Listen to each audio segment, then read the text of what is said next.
30 अप्रैल 1945 को अपनी जान लेने से पहले एडोल्फ हिटलर और उनकी मिस्ट्रेस ईवा ब्राउन ने अपने तमाम डॉक्यूमेंट्स, तस्वीरें, सब कुछ जला दिया। हिटलर चाहता था कि उसके पीछे कुछ भी ना बचे। उस वक्त किसी को भी मालूम नहीं था कि हिटलर की मौत से पहले बंकर में क्या कुछ हुआ। लेकिन अब 70 सालों के बाद एक फ्रेंच ऑफिसर कमांडेंट रेमंड रोज, जो अब इस दुनिया में नहीं रहे, और एक प्राइवेट कलेक्टर की वजह से हिटलर के कुछ नए सियासी और जाती डॉक्यूमेंट्स सामने आए हैं। ये अनोखे डॉक्यूमेंट्स जो अब पहली बार सामने आए हैं, हिटलर के आखिरी दिनों के चंद अहम लम्हों को ज्यादा वाज़े तौर पर समझने का मौका देते हैं। बंकर का माहौल कैसा था? हिटलर ने अपनी मौत से सिर्फ 24 घंटे पहले ही ईवा ब्राउन से शादी क्यों की? अपनी जिंदगी के आखिरी 10 दिनों में हिटलर के कौन से करीबी साथी ने उसको धोखा दिया? वो फैसला कब हुआ जिसमें उन्होंने अपनी जान लेने का प्लान बनाया? और सबसे बढ़कर वो कौन सी चीज थी जिसकी वजह से अलाइड फोर्सेस को ये मालूम पड़ा कि ये डेड बॉडी हिटलर की ही है? ज़ेम टीवी की वीडियोस में एक बार फिर से खुशामदीद। नाजरीन, हिटलर की मौत के बाद हर कोई बंकर को देखने और समझने की कोशिश कर रहा था। 25 नवंबर 1945 को कमांडेंट रेमंड रोज, जो एक फ्रेंच ऑफिसर था, बंकर के अंदर गया। बंकर के अंदर जाने के लिए 26 सीढ़ियां थीं जो एक अंधेरे कमरे की तरफ लेके जा रही थी। वहां एक डार्क और गंदा कमरा देखा जहां हर तरफ बिखरे हुए कागज, उल्टा पड़ा फर्नीचर और कैंडल वैक्स पड़ी थी। रोज ने कुछ ऐसे डॉक्यूमेंट्स ढूंढे जो हिटलर के आखिरी दिनों पर नई रोशनी डालते हैं। ये डॉक्यूमेंट्स बताते हैं कि हिटलर आखिर तक अपने फैसले पर डटा था और वो अपनी मौत में भी अपने लिए जीत ढूंढ रहा था। हिटलर की मौत के सिर्फ 10 दिन पहले नाज़ी जर्मनी का सपना, जो कभी दुनिया पर हुकूमत करने के लिए देखा गया था, अब सिर्फ एक ख्वाब बन चुका था। हिटलर की एम्पायर, जो कभी दुनिया की सबसे ताकतवर एम्पायर्स में से एक थी और जो वेस्टर्न पावर्स के गले की हड्डी बनी हुई थी, अब अपने आखिरी पल गिन रही थी। बर्लिन, जो हिटलर का ख्वाब और ताकत का मरकज था, मलबे का ढेर बन चुका था। हर तरफ तबाही, डर और मौत का मंजर था। अलाइड फोर्सेस के बॉम्ब्स हर तरफ बरस रहे थे और रेड आर्मी सिर्फ 100 किलोमीटर दूर थी। हिटलर, जो अपने शिकार का ही निशाना बनने वाला था, अब एक बंकर के अंधेरे में छुपा हुआ था। एक ऐसा बंकर जो बर्लिन में ब्रेंडेनबर्ग गेट के पास जमीन के 7 मीटर नीचे बना था। ये कोई मामूली बंकर नहीं था, बल्कि इसको एल्बर्ट स्पीर, जो हिटलर का पर्सनल आर्किटेक्ट था, उसके डिजाइन के हिसाब से बहुत मजबूत और बॉम्ब प्रूफ बनाया गया था। बनाया तो ये 1936 में गया था, लेकिन फिर 1943 और 1944 में अलाइड बॉम्बिंग्स के ज्यादा खतरनाक होने के बाद इसे और ज्यादा मजबूत बनाया गया। इस बंकर को जर्मन लैंग्वेज में फ्यूहा बंकर कहा जाता था। फ्यूहा मतलब लीडर, यानी लीडर का बंकर। यही वो बंकर था जहां पूरी दुनिया पर अपनी हुकूमत का ख्वाब देखने वाला एडोल्फ हिटलर छुपा था और यहीं पर इसने अपनी जिंदगी के आखिरी दिन गुजारे। बंकर का माहौल बहुत ही ज्यादा डिप्रेस्ड था। खामोशी, कंक्रीट की मोटी दीवारें, ठंड और नम एटमॉस्फेयर के साथ अंधेरे का राज था। ये बंकर एक भूल भुलैया की तरह था, जिसमें छोटे छोटे कॉरिडोर्स और कमरे थे जहां दम घुटने की फीलिंग्स आती थी। इस बंकर में हिटलर के लिए 3 कमरों की एक प्राइवेट स्पेस थी, जिसमें से एक मीटिंग रूम जहां वो रोजाना 2 बार अपने मिलिट्री ऑपरेशंस के लिए मीटिंग रखता। ईवा ब्राउन, जो उसकी मिस्ट्रेस थी, उसके लिए एक छोटा कमरा और इन दोनों का एक शेयर्ड बाथरूम भी था। इस बंकर का माहौल डिप्रेशन और डर से भरा था। जमीन के नीचे होने की वजह से हवा के लिए एक मैकेनिकल वेंटिलेशन सिस्टम था जो हर वक्त शोर करता रहता था। ये शोर न सिर्फ जिस्मानी बेआरामी का बायस था, बल्कि यहाँ रहने वालों के लिए मेंटल टॉर्चर भी था। आखिरी 10 दिनों में हिटलर सिर्फ फिजिकली ही नहीं बल्कि दिमागी तौर पे भी टूट चुका था। इसको पार्किंसंस डिजीज यानी हाथ कांपने वाली बीमारी लग चुकी थी। वो अपनी इस बीमारी को छुपाने के लिए अपना उल्टा हाथ अक्सर जेब में रखता या फिर उसे ऐसे पोजीशन में रखता कि सामने वाले को पता ना चल सके। आखिरी 10 दिनों में उसका हाथ लगातार कांपता था और उसे चलने में भी मुश्किल होती थी। डॉक्टर्स का कहना था आखिरी 10 दिनों में हिटलर का चेहरा इतना सफेद और थका हुआ था कि वो अपनी एज से 10-15 साल बड़ा लगने लगा।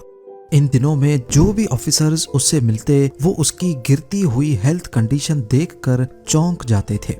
यहाँ तक कि बंकर में मौजूद हिटलर का पर्सनल डॉक्टर थियोडोर मोरेल रोजाना उसे ग्लूकोज और विटामिन्स के इंजेक्शंस लगाता, लेकिन ये सब उसकी सेहत को सुधारने के लिए काफी नहीं था। हिटलर का अपने हाथ पर काबू खोना उसके गिरते हुए मोराल का सबसे बड़ा सबूत था। बंकर में रोजाना का रूटीन इंतहाई बोरिंग था। रोज सुबह एक मिलिट्री मीटिंग होती जिसमें उसके जनरल्स उसे बर्लिन के हालात के बारे में आगाह करते। बर्लिन पर से अपना कंट्रोल आहिस्ता आहिस्ता खोने की खबरें हिटलर को फ्रस्ट्रेट कर रही थी। हिटलर की नेचर में डिस्ट्रस्ट शामिल था, यानी वो किसी पर भी आसानी से भरोसा नहीं करता था। यही वजह थी कि अपने आखिरी दिनों में भी वो इस बात को लेकर परेशान रहता कि कहीं उसका कोई जनरल उसे धोखा ना दे दे, और हकीकत में भी आगे चलकर कुछ ऐसा ही हुआ।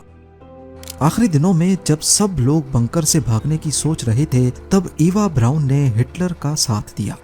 ईवा ब्राउन हिटलर की 13 साल पुरानी मिस्ट्रेस थी। उन दोनों की शादी तो नहीं हुई थी, लेकिन फिर भी वो हिटलर के साथ बंकर में ही रहती थी। एक्सपर्ट्स का कहना है कि बंकर में हिटलर के साथ रहना ईवा ब्राउन की ही जिद थी, और शायद हिटलर की कमजोरी की वजह भी यही थी। ईवा एक रोमांटिक और जज्बाती लड़की थी जो आखिर तक हिटलर के साथ रहना चाहती थी। ईवा के कुछ लेटर्स मिले जो उसने अपने दोस्तों को लिखे थे। इन लेटर्स को पढ़ने के बाद ही हिटलर और ईवा की प्राइवेट लाइफ का कुछ पता लग सका। ईवा की जिंदगी का मकसद ही हिटलर के साथ रहना था।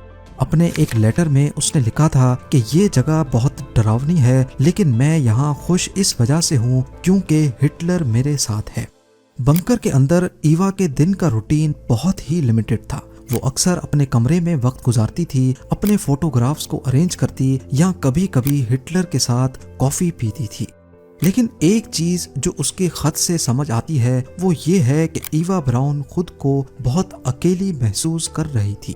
ये खत सिर्फ ईवा की मोहब्बत और वफादारी नहीं दिखाता, बल्कि उसके अंदर का डर और अकेलापन भी दिखाता है। बंकर के बाहर के हालात की बात की जाए तो आखिरी 10 दिनों में बर्लिन एक जंग का मैदान बना हुआ था। अलाइड बॉम्बर्स हर दिन और हर रात बर्लिन पर बॉम्ब्स गिरा रहे थे। रेड आर्मी यानी जो सोवियत यूनियन की मिलिट्री थी, वो बंकर से चंद किलोमीटर दूर बर्लिन के बॉर्डर पर हिटलर की आर्मी से लड़ रही थी। बेशक हिटलर की आर्मी के पास उस वक्त बर्लिन को महफूज रखने के लिए 900 टैंक्स और 5 लाख के करीब जर्मन सिपाही थे, लेकिन इस सब के बावजूद भी नाज़ी जर्मनी की फोर्सेस पिघल रही थी। हिटलर जिसका यहाँ पर 1000 साल तक हुकूमत करने का सपना था, वो अब बुरी तरह नाकाम होता दिख रहा था। बर्लिन के लोग बंकर्स और छतों के नीचे छुपकर अपनी जान बचाने की कोशिश कर रहे थे, पर दूसरी तरफ रेडियो पर सिर्फ नाज़ी प्रोपेगेंडा और म्यूजिक सुनाई दे रहा था। देखते ही देखते रेड आर्मी के सोल्जर्स ने बर्लिन के आउटस्कर्ट्स पर हर तरफ जर्मन फोर्सेस को हरा दिया। एक जर्मन सोल्जर ने बताया कि जब वो वापस बर्लिन में आया तो उसको शहर पहचानना मुश्किल हो रहा था, क्योंकि हर तरफ मलबे का ढेर ही ढेर लगा था। यही वो वक्त था जब जर्मन आर्मी को भी हिटलर की लीडरशिप का दी एंड नजर आने लगा। हिटलर की मौत के कुछ दिन पहले एक और ड्रामा अनफोल्ड हुआ।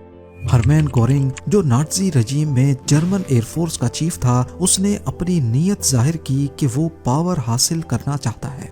हरमैन गोरिंग हिटलर का करीबी साथी था, जिसको हिटलर ने मुख्तलिफ पोजीशंस दे रखी थी। 1933 में हिटलर ने उसको एयर मिनिस्ट्री का इंचार्ज बनाया। 1935 में जर्मन एयरफोर्स का कमांडर इन चीफ, 1936 में 4 ईयर प्लान का इंचार्ज जो जर्मनी की इकोनॉमी बूस्ट करने के लिए बनाया गया था, और फिर 1941 में हिटलर ने हरमैन गोरिंग को अपना जानशीं और डेप्यूटी का ओहदा दिया। यानी हिटलर के बाद गोरिंग को ही कंट्रोल संभालना था। गोरिंग का मानना था कि हिटलर बर्लिन में फंसा हुआ है और अब लीडरशिप का कंट्रोल उसके हाथ में आना चाहिए। उसने हिटलर को एक टेलीग्राम भेजा जिसमें उसने ये लिखा कि अगर हिटलर अब और डिसीजंस नहीं ले सकता तो वो ऑफिशियली लीडरशिप ट्रांसफर कर दे। ये टेलीग्राम देखकर हिटलर, जो पहले ही काफी डिप्रेस था, गुस्से से आग बगोला हो गया। उसने गोरिंग को तमाम पोजीशन से हटा दिया और उसे गद्दार डिक्लेयर करके उसको अरेस्ट करने के ऑर्डर्स निकाल दिए। बाद में हरमैन गोरिंग को अरेस्ट करके सजाए मौत सुनाई गई, लेकिन उसने अपनी मौत से सिर्फ चंद घंटे पहले जहर खाकर अपनी जान ले ली। एक तरफ रेड आर्मी बर्लिन में घुसती जा रही थी, ऊपर से हिटलर का करीबी साथी गद्दारी कर बैठा। ये सारा माहौल हिटलर को वो सब करने पर मजबूर कर रहा था जिसका उसने कभी सोचा भी नहीं था। 29 अप्रैल 1945 का दिन था। हिटलर ने अपने आसपास के लोगों को बुलाकर कहा कि वक्त आ चुका है। रात को 1 बजे उसने अपनी बरसों पुरानी मिस्ट्रेस ईवा ब्राउन से ऑफिशियली शादी कर ली। ये शादी उसी बंकर में 2-3 ऑफिसर्स के सामने हुई। शादी करने के बाद उसने अपनी सेक्रेटरी को बुलाया और उसे अपनी वसीयत लिखने को कहा, जिसमें हिटलर के अल्फाज थे कि मैं और मेरी बीवी ईवा ने मौत को चुना है। हमारे लिए सरेंडर करने की शर्मिंदगी से बेहतर मौत है। बदकिस्मती से ये शादी सिर्फ 1 दिन की थी। 30 अप्रैल 1945 दोपहर को 3 बजे हिटलर ने अपने ब्लॉन्डी नाम के कुत्ते को जहर दिया और ईवा के साथ कमरे में चला गया। शादी के ठीक 24 घंटों के बाद दोनों ने कमरे में ही अपनी जिंदगी खत्म कर ली। हिटलर ने पिस्टल से अपनी जान ली, जबकि ईवा ने साइनाइड कैप्सूल खाकर मौत को गले लगा लिया। बंकर के स्टाफ को पहले से इंस्ट्रक्शंस थी, लिहाजा वो दोनों की बॉडीज को सहन में ले गए और उनको आग लगा दी। हिटलर अपने पीछे कोई निशान नहीं छोड़ना चाहता था। मौत से पहले उन दोनों ने डॉक्यूमेंट्स और अपनी तस्वीरें जलाईं और आखिर में खुद को भी जलाने का ऑर्डर दिया। ये सब जाहिर करता है कि हिटलर मरते दम तक भी अपने आप को अपने शिकार के हवाले नहीं करना चाहता था। यहाँ तक कि सोवियत सोल्जर्स उसकी बॉडी पर कब्जा करके दुनिया को ट्रॉफी के तौर पे भी ना दिखा सकें, इसी वजह से उसने अपनी बॉडी जलाने का ऑर्डर दिया था। जब रेड आर्मी बंकर में पहुंची तो उन्हें सिर्फ जले हुए रिमेन्स मिले, पर ये हिटलर के थे। ये काफी जांच पड़ताल के बाद पता चला जब उन्होंने हिटलर के दांत के सैंपल्स लिए। हिटलर को डेंटिस्ट के पास जाने से सख्त नफरत थी, लिहाजा उसने एक बहुत यूनिक सोने का ब्रिज बनवाया हुआ था जो उसके टूटे हुए दांतों को कवर करता था। इसी ब्रिज से हिटलर की बॉडी आइडेंटिफाई हो सकी। उम्मीद है जेम टीवी की ये वीडियो भी आप लोग भरपूर लाइक और शेयर करेंगे।